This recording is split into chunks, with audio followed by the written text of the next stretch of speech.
All right, hello everyone, and welcome to the first day of teacher camp. Right, so my goal for today is going to be to kind of give you an idea of what I think are some of the best teaching procedures that I think you should maybe try to implement or have, or also, I guess, give you ideas on how to improve your class or make it a little bit better, or maybe you can add a new element to your class. I'm going to be going over a lot today. And like I said in the beginning, if you weren't here and you've arrived now, if you have a question, just hit the wavy handy thingy, let me know, and then we can carry on. And then at the end, feel free to ask any other questions that you might have. So, without further ado, let's get started. Now, I think one of the first things that I want everybody to take note of is when you came into the class today, you can kind of see that it has a very cold feeling, right? So the first thing I want to talk about is just almost instantly looking more professional, right? You might have only used Classroom for the first time, or any other teaching platform for that matter, for the first time. And I feel that most of us are now at a point where we can customize our blackboards and not have this emptiness, right? If I come into the class with Courtney now, it's our first class together. She's going to be feeling nervous. I might feel a little nervous. And what's going to make it even worse is if we just have this big empty background and that's it. Now I'm going to pull you down and I'm going to try to have a conversation with you. And we already aren't feeling, there's no festiveness. So a really simple thing we can do, if we take a look in the top of our screen, right over here, right? This should be at the top of your screens. You're going to see this button. If you click on that, that's going to bring down all your settings. The first thing you're going to do is hit settings, and you won't have it now. I think the only thing that you'll have now is general, video, audio, and virtual background. But if you click on classroom background in your own class, it's going to give you a whole bunch of options. Let me see if I can screenshot it. Yeah, there we go. It's going to give you options that look like this, right? And these are going to make your Blackboard instantaneously look better and more professional, right? And usually what we tend to do is we kind of tend to set it up by season. So if you're following along now, you'll know that it's getting to Chinese New Year. So there we go, Chinese New Year background. It doesn't mean that I have to keep this background for the entirety of the class, but it's nice for them to come into. It's so welcoming. They're going to see this, and immediately I know that they're going to get a happy feeling inside because they know they have a holiday coming. So it's going to put a smile on their face. And who doesn't love dragons? I mean, they're real, of course. So why not love them? Everybody's probably thinking this guy's crazy. It was the same for Christmas, right? Have a nice, happy Christmas tree.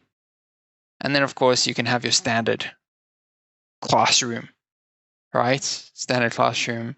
I like to use this, especially once we're kind of like in the lesson. Then I start to use this, especially if I want to explain something to them. Also, what you can do is you can customize blackboards, right? So you can actually make your own blackboard and put your own things on it. So literally now, 5 minutes before this class, I made this blackboard. And these are just the 4 tips or the 4 things that I'm going to be talking about today, right? Number 1, how to instantly look more professional. Leading to the answer and not spoon feeding your kids, right? I'll explain what I mean by that. A teacher's role, depending on the age of the student. And then last but not least, some tech tips, right? Some, I guess, tips and tricks that I have or that I use that kind of make my life easier for whatever reason. So while we're on it, let's talk about how to look more professional. Now, you can see in the background, well, obviously my chair's there, but you can see in the background, I've got a clear background. There's not a lot of moving parts or anything happening behind me. So this is something that we look for, right? Especially the parents. If they really want to be nitty-gritty, they can look for a background and be like, oh, the teacher is being unprofessional, right? I've got light shining on my face, right? So you can see my mouth, you can see me move, you can see my expressions, and I don't kind of look like this if I take the light away. Or can you hit the light there for me? Shame. Can you turn the light off? The other one. Yeah, I don't look like this. So you can see these shadows on my face, and I don't have a light shining on my face now. That's like making it even worse, right? There's good lighting. You can see everything. Now, for the most part, you're lucky because you are in South Africa. So when you teach, it's daylight and you have the advantage of being able to sit outside. You can do that if you want to. Sit outside and show your kids where you're sitting. Like, wow, how much cooler could that be? Because when they're having class with you, it's at nighttime and it's boring. Okay? But that being said, don't have like tons of people in the background and cars and in a noisy environment. That's another thing, right? It's not too noisy. You can hear me talking. You might hear some other noises, but for the most part, you can hear me clearly. And then last but not least, the background, right? The background of your class can be tailor-made to the lesson that you're teaching. So let me give you an example of that. Say you're doing a group class and there are a lot of rules or a lot of new grammar rules or a lot of like worksheet parts in that specific class. So let me see here. Where's think? Let's do this one here. Okay, give me a second. Wait for it to load. Anytime now. Right, so this one obviously had to do with winter and maybe differences in seasons. As you can see, I've taken snippets from the textbook and I've put it on the board so it's easier for us to use, as well as taken more snippets and put them on the board so they're easy to like move around and I can just slot them into place without having to type them. As you can see, it's like a lot of worksheet parts, so I don't really want to be on the workbook typing it for them. Right, so you can see again, moving parts, just easier to go through and a lot less umming and ahhing from your side of what you could do with the kids to make it a little bit more fun. You know, like this, they love doing stuff like this. This is so much better. And in terms of being more professional, the parents will see this and they'll be like, ah, so this teacher has like put time in, right? They're working after class or before class to make this PPT. They've thought about our kids. So just automatically, that's going to make it easier. You can see even here, if there was something that, like a rule that I was worried that they wouldn't understand, I went as far as to translate it in Chinese for them. You know, that's all being professional. I previewed the content. Okay. So that's that. Does anybody have any questions about customizing the blackboards or adding things, pictures? Any questions on how to set up the backboard or anything like that? Anyone? No hands? No? Everybody's good? Okay, cool. So let's move on to the next part. Oh, Courtney had a question. Hi, Courtney. Your microphone is off. Hi, Sean. Sorry, I just want to find out where do you get your pictures off? What site or? Good question. Give me a second. I will type the websites for you now. Here we go. Okay. So for the most part, I think I use Pixabay. Pixabay for stock photos. So what that means, a stock photo is like obviously a picture that you can use without getting in any trouble. So if you want to put your pictures on or put your classes on YouTube, then you can use any of their content. And then as for these different fonts and stuff that I got over here, this is from, oh no, I forgot the name. It's from from a website called cooltexts.com. Okay. So pictures from Pixabay and cool text for cool fonts like we have. Oh, that's the same question. Okay. Right, the next one, leading to the answer and not spoon feeding. Actually, let me ask a question. Who knows what I mean? Who can tell me what I mean by leading to the right?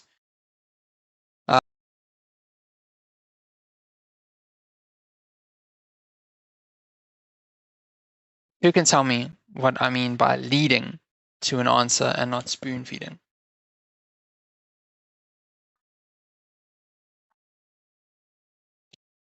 Courtney, right?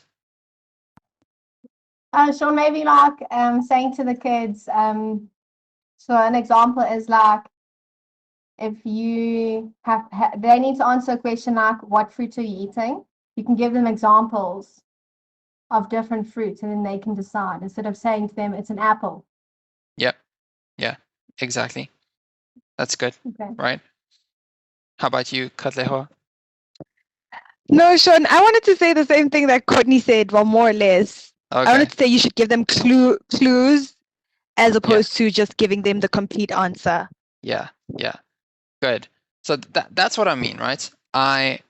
When I say leading to an answer, this means let me open up a text and let me open up a PPT and show you exactly what I'm talking about. I've seen this so much lately, and it's a common thing, because after a while, when we become comfortable with our students, then generally what ends up happening is we will let them read something and we kind of know, okay, well, maybe he's going to have a problem. And then we get a little lazy about it and we just give them the answer, right? So let me find a good place for them to start reading. Okay. So let's say, for example, we're doing this. Most of the words are pretty easy to understand, right? And they would have seen them before, especially since we're on like lesson 25 of this, right? Let's say they start reading and they say, Biff has a pan and a big red pot. You could say to them, okay, can you try this again? Can you read this again for me? And great job, right? So you've gone back and you've corrected that. Now let's try, okay, not that we would get them to read this, but as an example, let's say they had a word like answer. They would start and they would say like answer in the text. They would kind of like skip it over. Now, instead of saying, okay, this word over here is answer, I'm going to go back to them and be like, okay, what can we do to try to get them to find how to say this word by themselves, right? So let's make this a teaching question, right? Who wants to try and tell me how I'm going to get a student to figure out how to say this word by themselves without telling them that it's answer? Who wants to show us a little teaching method of themselves, like their own teaching method? Oh, Michelle wants to try. Okay. Let's go. Hi, Sean. Hi. Maybe read the word in two different parts. Tap your hands twice. And Okay. sir. So tap your hands twice. Okay. That's easier for them to learn the word. Yes. Very good. Right? So like Michelle said, you want to break the word into smaller parts, smaller phonetical parts, right? For them to say. And you kind of hope that way they can put the word together, right? Obviously, sometimes you'll find that like some kids have different ways of doing this as well. Like if they've had American teachers before, then it's an answer, right? Obviously, you're from South Africa, you're going to say answer, So that's okay. They might ask you why are and not ah. You can just explain that. They love hearing it. They love knowing why. Okay. And then the next part, again, with leading. Let's say the first part, it says, what does Biff have? So you're going to ask your student this, right? What does Biff have? Now, in Chinese, if we want to know what somebody has, we can say 他还有什么? What do they have, right? But obviously, if you can't speak Chinese, what are you going to do? Well, let's break the words down. What does Biff? So where is Biff? We could say to them, can you draw a circle around Biff? Michelle, can you draw a circle around Biff for me? Yeah, sure. Okay. And where are Biff's hands? Where are her hands? Oh, very good. Right? What does she have? What's in her hands? Can you draw a circle around what's in her hands? Ah, very good. Right? Then we can refer to the text. Right? We could do something like this. It says, what does Biff have? Let's take a look over here. Biff has a pan and what else? Does she have a pan? Right? Well, the pan is on the wall. What else does she have? Thank you. Right?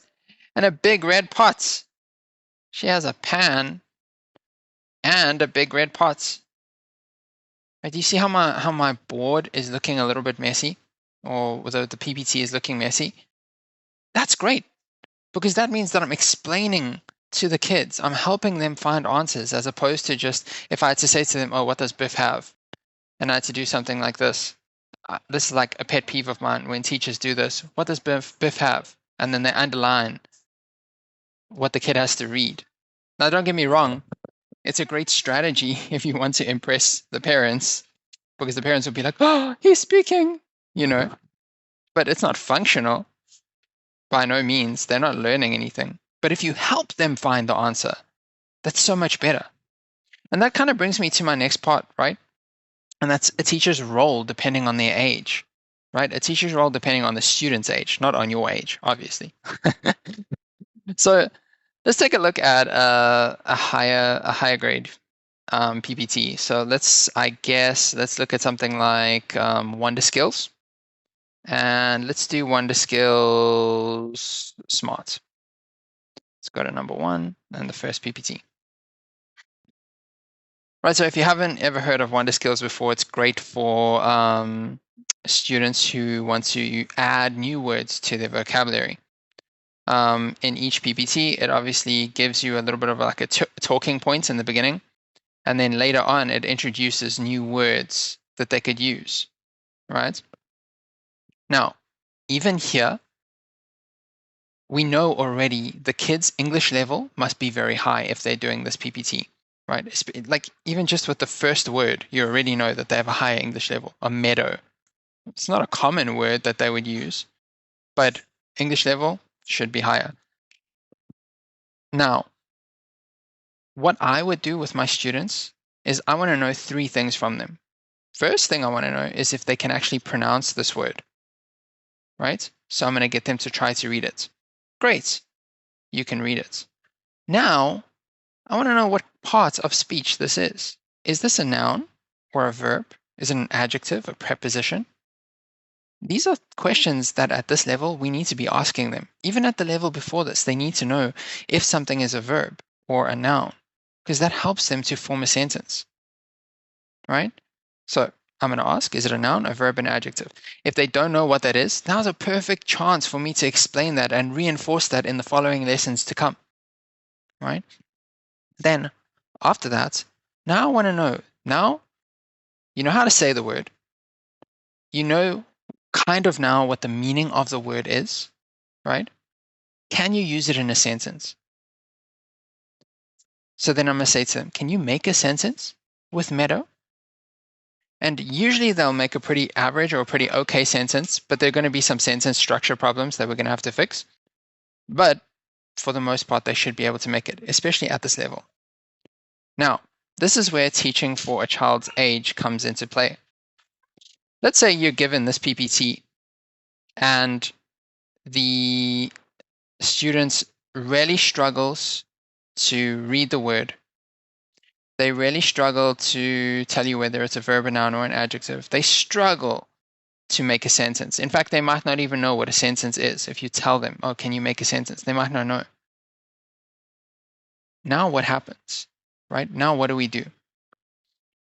To be honest with you, when I first start a class and I bring a student down to this point, for me, this is, number one, an ice-breaking point, because I want to ease the tension of having a class with a foreigner. Because like I've said to most of you before, like Chinese students will look at us and the first thing that's going to happen is they're going to be like, oh, because it's a new face for them. And they don't really have too many new faces. Like for the most part, they have like a standard look. And the people in China who dye their hair different colors, they stand out. You know, you don't see many.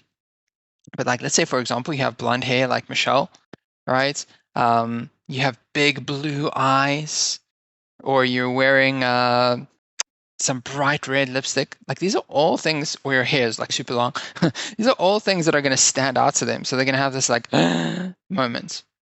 So this part I'm using as an icebreaker. My ultimate goal is if I can get them to laugh in this first interaction, then I'm sorted, right? That for me, that I've won. Right? Because if they're laughing, that means they're happy, and the rest of my lesson is going to be okay. Even if my Wi-Fi crashes, lights go off, and everything happened, they're still going to remember the fact that I made them laugh, right? So that's the first thing. The second thing I'm doing is that now, like undercover, I'm assessing their English level. I'm going to ask them questions like, how are you? What did you do today? What did you eat today? If they just give me standard answers, then I know that they're kind of like at a standard level of English. If I say, how are you? They say, I'm good, thank you, or I'm happy. That's always a telltale sign. If you say to your student, how are you? And they say, I'm happy, then their English level is a little bit lower. If they say, I'm fine, well, okay, you kind of imagine that it would be a little bit higher. But what you're ultimately looking for is, I'm fine, thank you. How are you? Because that's the basics of a conversation, right? And that's what you want. That's now I know if I get that, oh, now we're a higher level student. You can definitely do this this content over here, right? However, if I say to them, how old are you? And they say it's a rainy day, then I'm going to start worrying. And I might think that the content is a little bit harder. Now, that being said, it's not like I can't, whoopsie, wrong one. Oh, I closed it. But it doesn't matter. The point is, it's not like I can't make the content any easier for them, right? I can make what is supposed to be a really hard PPT, I can make it really easy. But I guess I just need to be very vigilant. And this first part that you have with the students, that's where you're going to do it. It's very important. I always tell you, the beginning when you start a lesson, and the end, when you end the lesson, those are like kind of like your crucial parts, especially in your first class with them, if you really want them to sign. All right. Yeah. So did anyone have any questions on leading students to find answers? I know it might be different at different ages. Or you might be struggling with a student to get them to find answers. No one? Okay. How about assessing students' age? How about this? Let's change it. What about assessing students' English level? Does anybody have any questions about assessing a student's English level that you might need help with? Like maybe you're unsure of what to do or what questions to ask?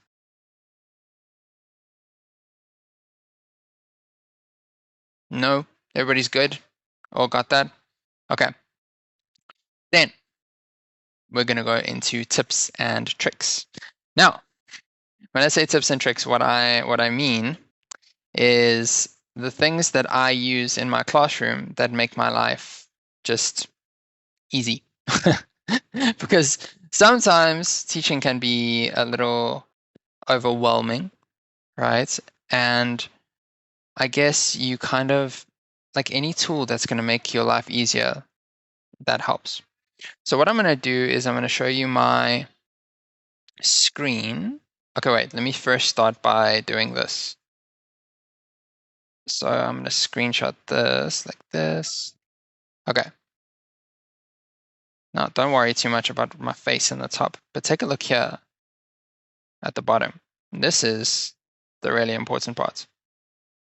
As you can see over here, I've got my internet, the browser thing open, right? You might have Google. I use Opera, personal preference thing, but I have my internet browser open, and it's open for a reason. The reason is, let me share my screen quickly. Desktop sharing. Yeah. Okay.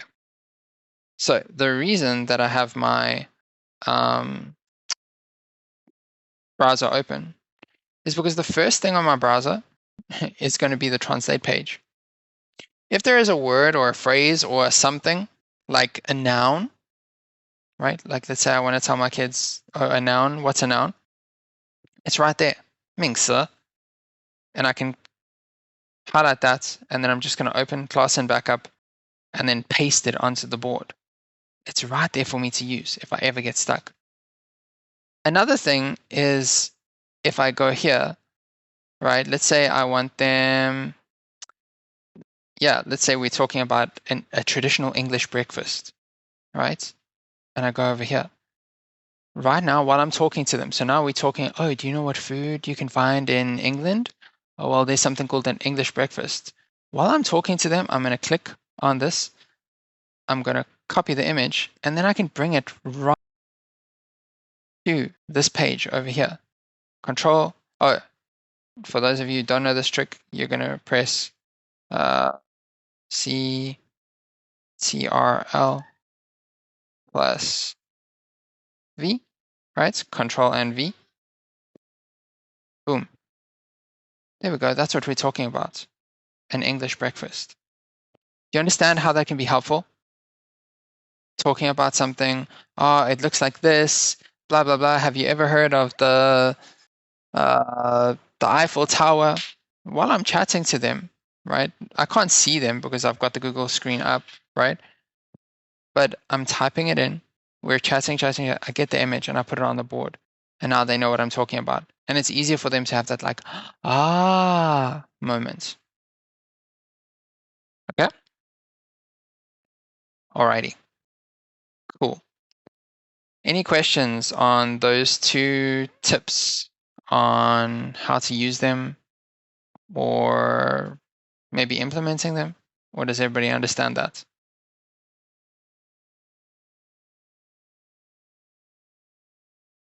Everybody good? Okay. Now, the last thing that I also wanted to talk about was the homework. For the teachers who are currently working for us now, so do you want to give me a little breakdown of how you handle all your students' homework and how you keep track of it? So let's do Andy, because you've been really quiet. Let's go. Tell me about how you organize your students' homework and how you keep track of it, and if you have any. All right, hey guys, hey Sean. All right, so what I would do is I would allocate homework onto the host page where I'd give them feedback page. I'd allocate their homework to them, and if they do send their homework back to me, what I would do is I'll take their homework to my Blackboard, because there I've got all my tools and stuff. I can break it down and mark all of their answers. If they get an answer wrong, I would highlight it with a red marker, and I would just correct them on where they went wrong. Mm-hmm. And then take a screenshot and send it back. Okay. I see I put you on the spot there. You did. You got me, Sean. All right, let's see. All right, so Gabs, you have a pretty unique way of doing your homework? You post a lot of videos for your students. Tell me how you manage that. Well, after class or before class, I go over the content and I just do a video. I like doing it after class, especially because then I know what words they battled with learning, like if you're doing wonder skills. Mhm. And then I focus on that word. I try to get some images, put it on the blackboard, something that they can like relate to. Mhm. You know, like if you're teaching the word reason, I would say, you can ask your friend, why is she wearing a hat? And she can say, oh, it's a sunny day. That's why she's wearing a hat. You know, give them a, so they can relate to it more. And yeah, I think a video really helps because I know that they're going to watch the video and I can ask them. And it's something that's like more engaging than just sending a worksheet. And then I'll just say at the end, oh, you can do this little worksheet for me. You know, keeps it more friendly, I think, and Friendly, more yeah. engaged. And and they can engage better. Yeah, and a little bit less formal as well because it's not like serious. Oh, do your homework. Yeah. Yeah. All right. Fun. Yeah. So there you can see you have two different approaches to like how someone is sending their homework after class. What I want to know is how are you keeping track of everything? Because this is one of the, I would say, one of the things that we've had complaints about in the past that can really trip a teacher's confidence up.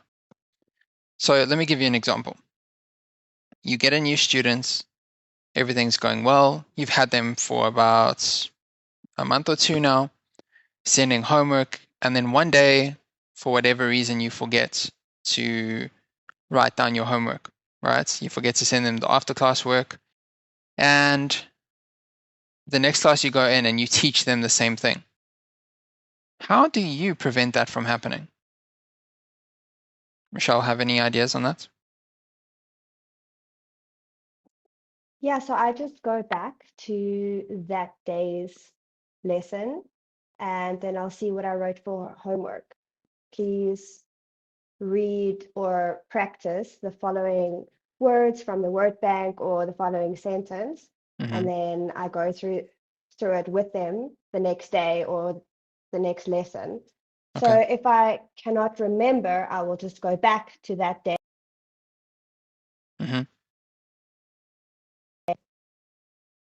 Sorry, did I break up over there? A little bit, so I'll just go back to that day's lesson, and then that's how I will keep track.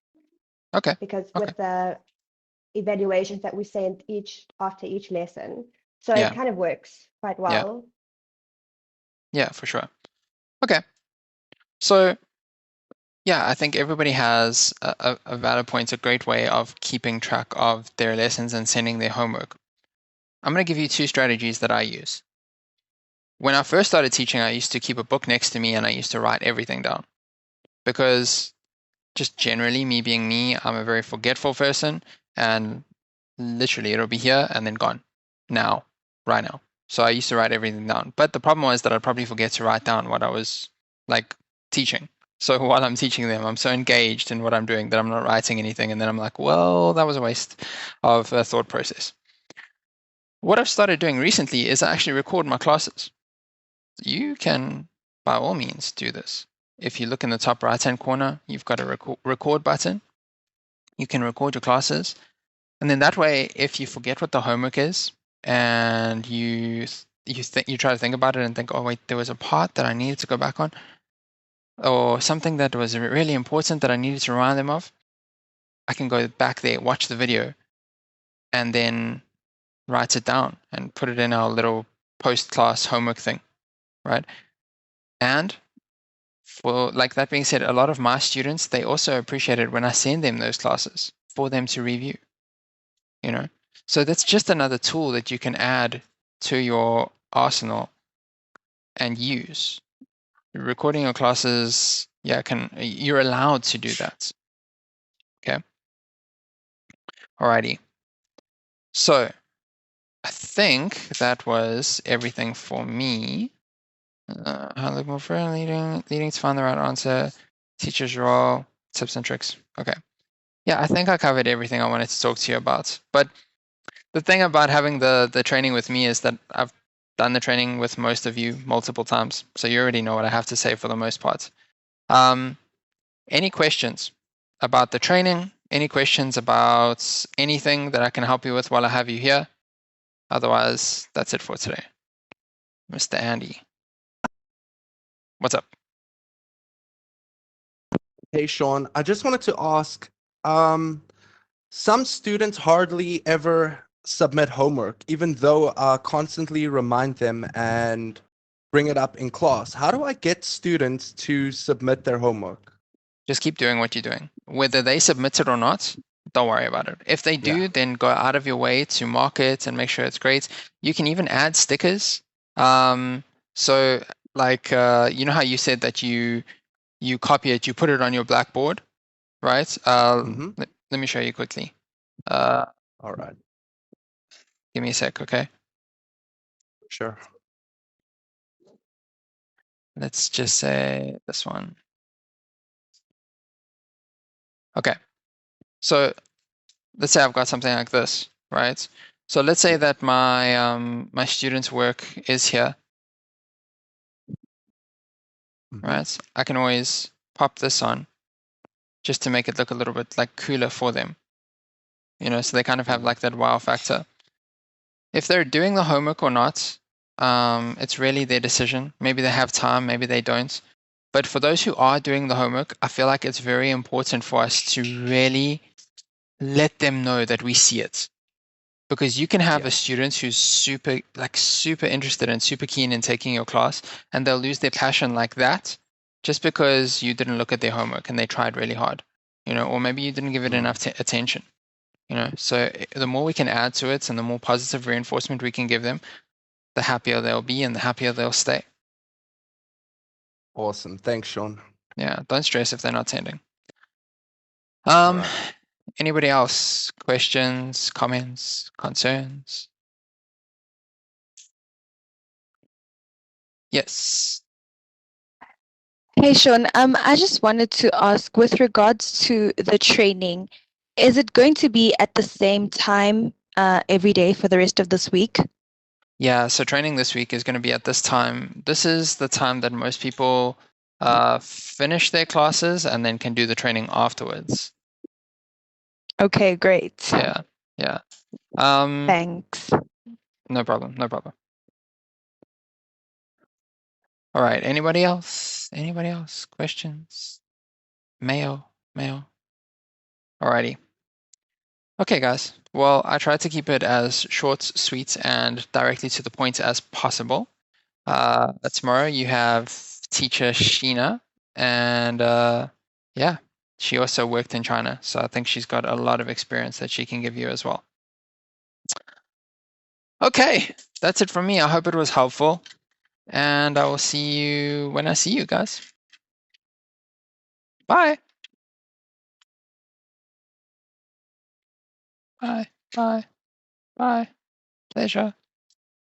It's a pleasure. Alrighty. Bye. Bye. Bye. Bye.